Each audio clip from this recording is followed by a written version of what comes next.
All right, landing, you are dismissed. See y'all in a few minutes, guys.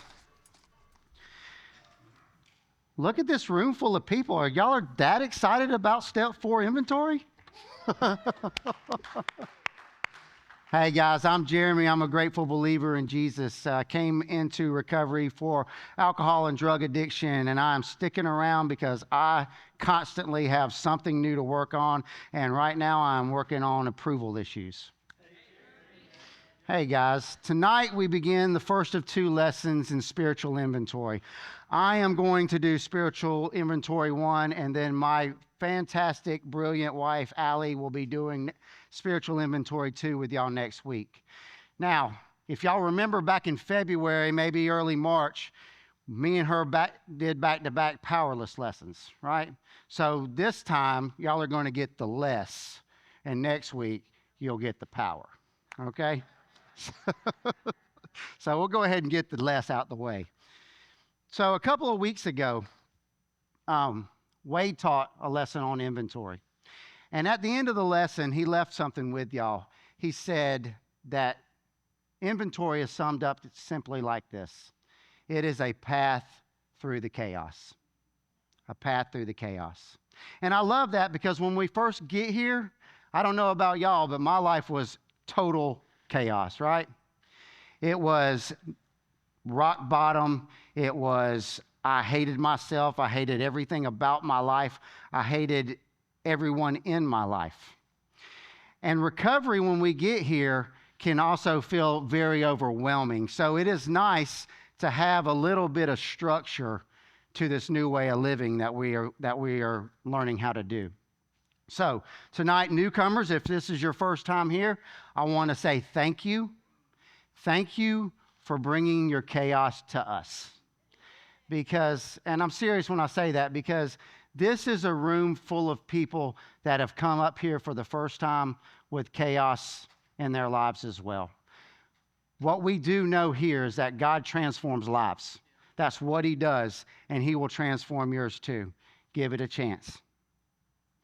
These next 2 lessons are designed to put even more structure around this path through the chaos. Let's think of them as stepping stones. Simple little steps to navigate our chaos back to a place of peace. Listen, recovery works, and step 4 works if you work it. And I don't know who needs to hear this tonight, but you are worth it. You are worth it. Regardless of what the enemy tries to tell you, there's no better place for you to be here. And God doesn't believe that you're too far gone for Him to save. I promise. So, principle 4 says, openly examine and confess my hurts, hang-ups, and habits to myself, to God, and to someone I trust.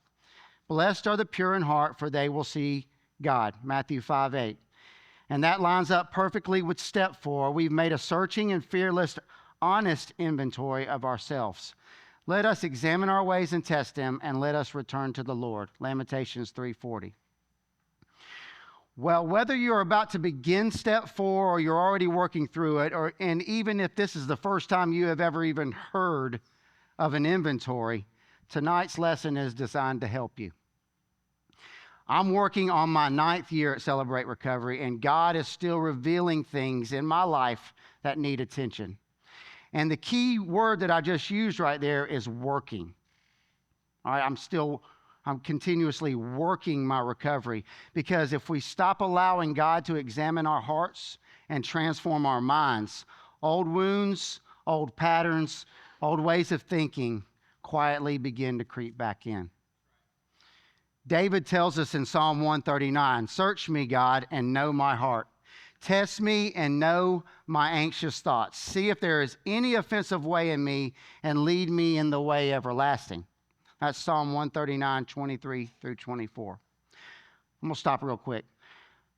I want y'all to use your cameras tonight, because there is a ton of stuff that's going to be up on the screen. Your cameras are going to be your best friend, because your hands will thank you later.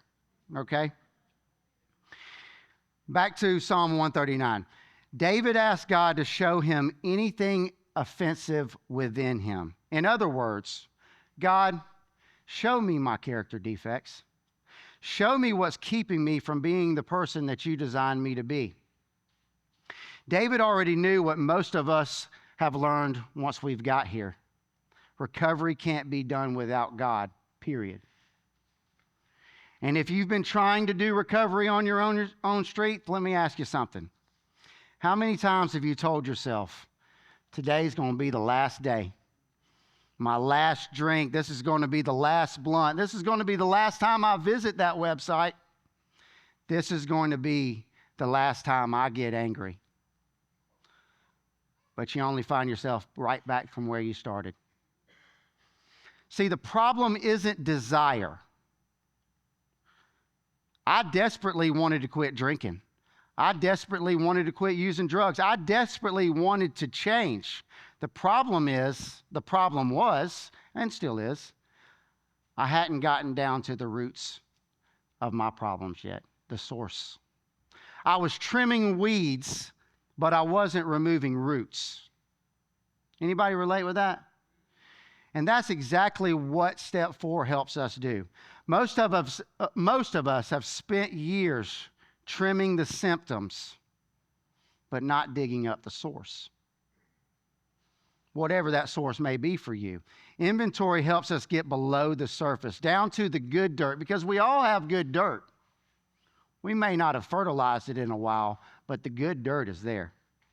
So tonight we're going gardening. Strap on your boots, grab your shovel. It's time to go to work. We're going to look at 4 areas of our lives that often keep us from experiencing the freedom that God wants us to experience. And it starts with relationship with others. I think that's your first fill-in. Jesus teaches us, and forgive us our debts as we also have forgiven our debtors. And lead us not into temptation, but deliver us from the evil one. Matthew 6:12 through 13. Okay. First things first. Before we go any further, I want to stop and say this. I'm fixing to talk about who has hurt you. And if you have been a victim of any sort of abuse, whether it be physical, emotional, mental, sexual, or spiritual, I'm here to tell you that you are not to blame. You are not to blame for what someone else chose to do to you. Okay? You matter. You're loved.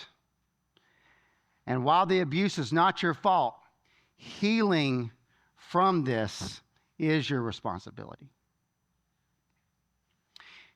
Not because you caused it, because you didn't cause it, but because Jesus loves you enough to not sit there and watch you carry this burden forever. Okay? So now we'll jump into who has hurt you. For many of us, our parents or the people who have raised us belong on the top of that list. They shaped us more than anyone else, both positively and negatively. Others may belong there too. People like your spouse, or maybe an ex-spouse, or a coworker, or your boss, or maybe it's a friend, somebody that you trusted. Maybe it was somebody from church. Maybe it was the church. Someone may have betrayed you.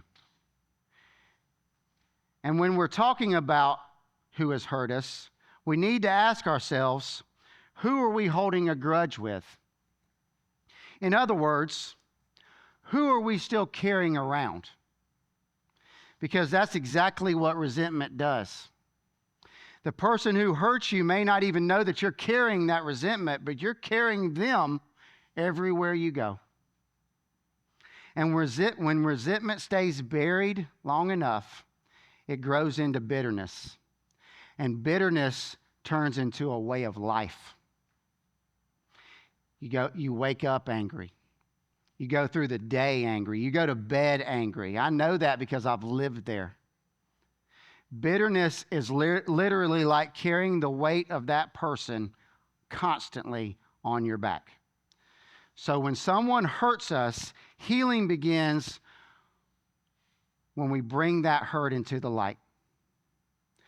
When we get it out of our heads and onto paper, that weight is lifted. Next question is, who are you seeking revenge against? Romans 12:19, and this is not going to be up there. Dear friends, never take revenge. Leave that to the righteous anger of God. For the scriptures say, I will take revenge. I will pay them back, says the Lord. Martin Luther King Jr. had a quote.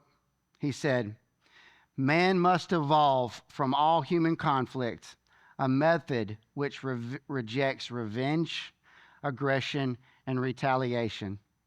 And y'all read this last line with me. The foundation of such a method is love. And as followers of Jesus, love is our foundation too. Revenge belongs to God, y'all. We have to let it go. So, next question. Are you jealous of someone? Social media has made this one harder than ever.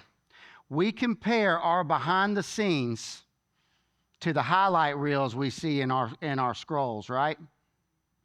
Their marriage, their house, their boat, and before we know it, envy sneaks in. And I know all about boat envy, y'all. I know all about boat envy. All right, I got a boat. Now, it's not a $100,000 Tri-Tune that's got 2 stories with the water slide and the gas grill, okay? But it gets me and my family around the lake just fine. And I should be grateful for that. But I tell you, I would be lying if I told you that when I'm trolling around the lake and I see these nice houses and these beautiful docks and these beautiful boats, that I don't say at some point or another, why not me? Comparison is a thief. It steals gratitude and replaces it with resentment. All right, so now we're going to flip the mirror around. Let's look at ourselves in the face and ask this question. Who have I hurt? Who have you hurt? It is easy to identify the people that have hurt us. It's much harder to identify the people we've hurt. You know why? Because we have to do this. We have to put the thumb in our chest. But if we're honest, everyone in this room belongs on somebody else's inventory. Have you gossiped about anybody? Have you criticized someone? Eleanor Roosevelt once said, great minds discuss ideas. Average minds discuss events. Small minds discuss people. Our words have tremendous power. They can build people up and they can tear them right down. So ask yourself this. Who have I torn down lately? How would that make them feel? So the next area and the next fill-in on your sheet is priorities in your life. Priorities in your life. I'm going to take a swallow of water before we go further.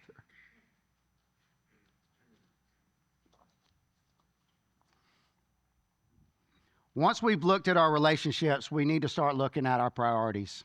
Because sometimes the people who hurt us are not the only problem.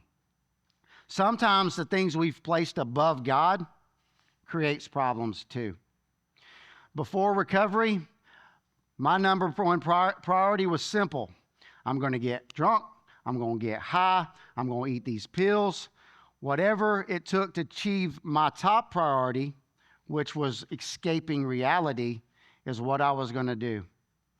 But back then, if you had asked me what my priorities were, I would have given you all the right answers. Oh, family, work, God. But priorities aren't revealed by our words. Priorities are revealed by our actions. Matthew 6:33 says, But first, seek his kingdom and his righteousness, and all these things will be given to you as well. So let me ask you a few questions. Ever since you gave your life to Christ, what areas is he still not first? I like to think of it as a junk drawer. And y'all think, if you've heard me teach before, you've heard me talk about a junk drawer. Everybody's got a junk drawer at home, right? All right. Mine gets cleaned out maybe once a year or so. But spiritually speaking, I've had a few junk drawers as well. I would tell God, you can have this drawer and this one, but hey, not yet, not this one, not this one. And for me, one of those junk drawers is approval. I let God into my addiction. I let him into my foul language. I let him into my relationships. But I still needed people to approve of me, to like me, to validate me. And God kept pointing to that drawer saying, hey, Jeremy, I need this one too, man. And a couple of months ago, I completed a 4-step inventory. I listed everything that I could think of. I dug deep. I worked through it. And honestly, when I finished, I thought, hey, this is great. I have found some freedom here. I truly believe that I had uncovered everything. Then 6 weeks ago, I got up here and taught the moral lesson. When I finished teaching, I didn't get the response that I was seeking. It sent me spiraling. Not because the lesson went poorly, not because anyone said anything negative, but because God revealed something to me. I was still desperately seeking approval. I was seeking that, attaboy, you did good. And what else disgusted me was that I had done another inventory, my 4th one, and completely missed the fact that I was still looking for validation from people. There was still a drawer that I hadn't surrendered. And God lovingly pointed right to it. See, I told you. But maybe you have a drawer like that. What are you still trying to do on your own? What part of your life have you not fully surrendered? What in your past is interfering with God's will for your future?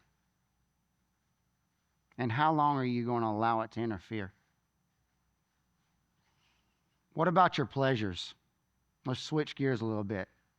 What about your TV shows, the music you listen to? Are they bringing you closer to God or further away from Him? That's real. Proverbs 21:17 says, whoever loves pleasure will become poor. Whoever loves wine and olive oil will never be rich. And I learned that firsthand. When you spend all your money on wine, it's hard to have any money for anything else, right? But Psalm 16:11 says this, you make known to me the path of life. You will fill me with joy in your presence, with eternal pleasures at your right hand. Eternal pleasures, not the worldly pleasures, the ones that last forever, the ones that last with Jesus. So I ask you, what have your priorities been? What have they been at work? What about with your friendships and your marriage and your personal goals? Who did those priorities affect? What was good about them? What was unhealthy about them? Are your priorities self-driven or driven by serving others? Remember this, selfishness turns life into a burden. Selflessness turns the burdens into life. So the next section we're going to go over is your attitude. That's your next fill-in. Ephesians 4:31 says, get rid of all bitterness, rage and anger, brawling and slander, along with every form of malice. So let's talk about attitude for a second. How's everybody's attitude tonight? Good? right now, right? Do you have an attitude of gratitude? Or do you find yourself constantly complaining? Let's talk about the Israelites for a second. All right. So, back in the day of Moses, the Israelites were held captive by the Egyptians, by Pharaoh, okay? And Moses came in and brought them out of captivity, okay? He said, all right, let's go. They spent 400 years in captivity, and Moses was like, let's go. It's time to leave, all right? God delivered them from the slavery that they were enduring from Pharaoh.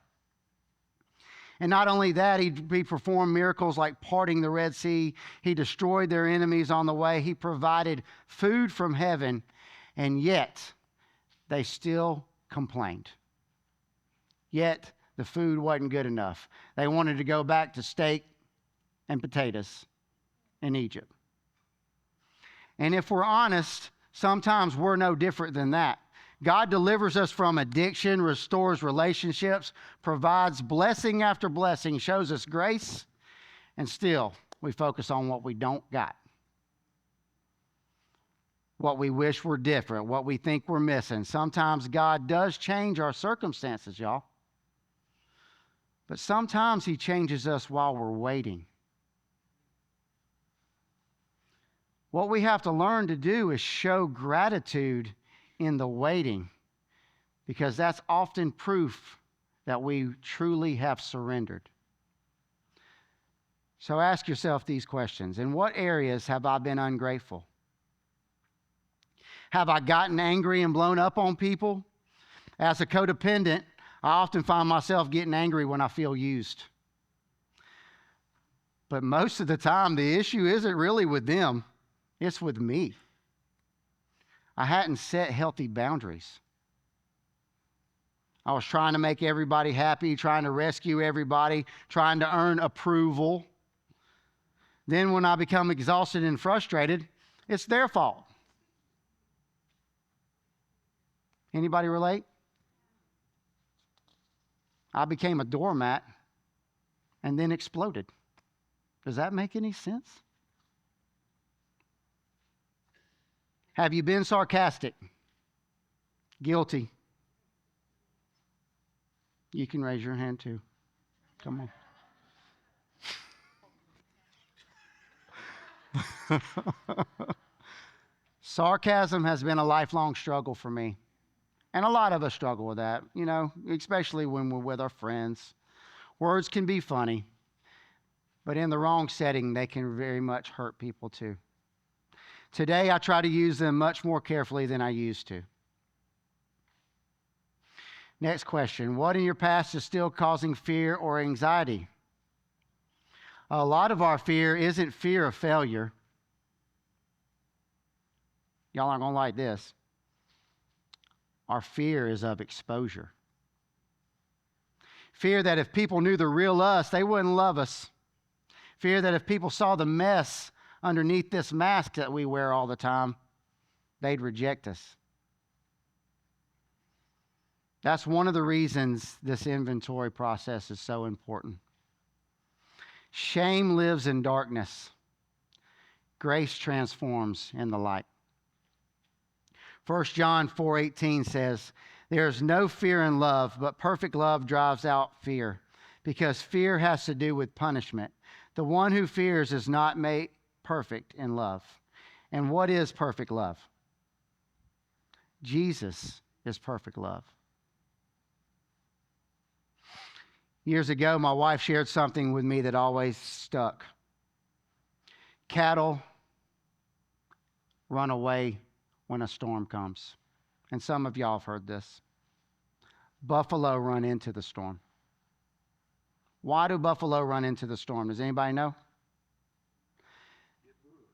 Because they understand the quickest way through a storm is straight through it. Cattle run away from it and they end up staying in the storm longer. All right? Our inventories can be like that. We can put it off and keep putting it off and keep putting it off if we want to. But nothing is going to change until we turn and face our issues and head straight towards them. For years, we sat in that storm. We drank in that storm. We used in that storm. We hid in that storm. We denied in that storm. Pretend it wasn't there. Step 4 invites you to stop running and to face the storm, to walk straight through it with Jesus. But it takes an attitude adjustment, a transformation of your mind to make that happen. All right, so the last section for tonight is your integrity.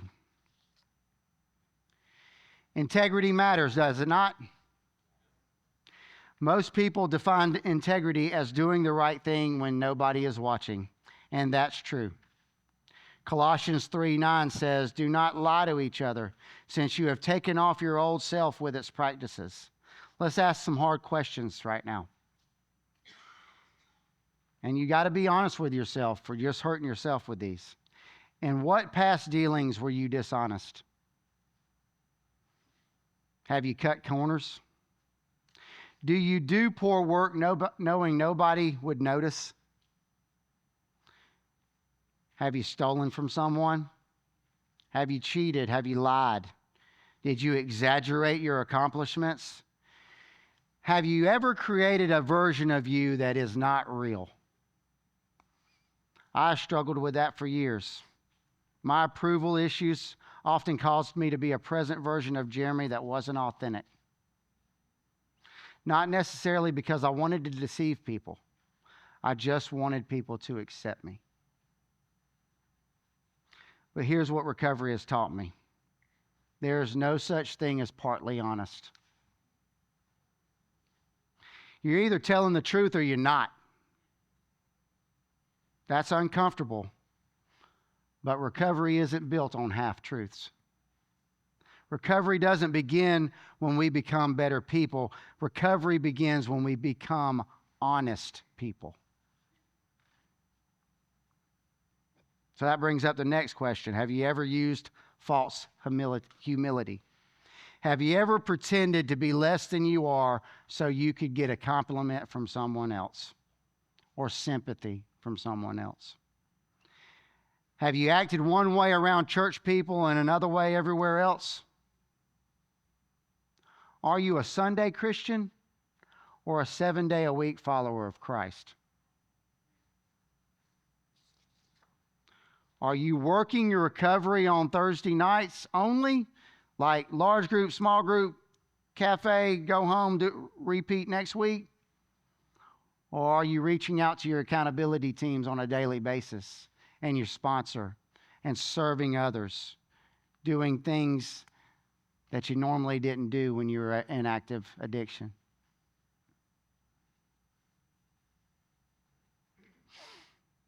So in closing, I'm going to finish with this. At the beginning of tonight, we talked about inventory being a path through the chaos.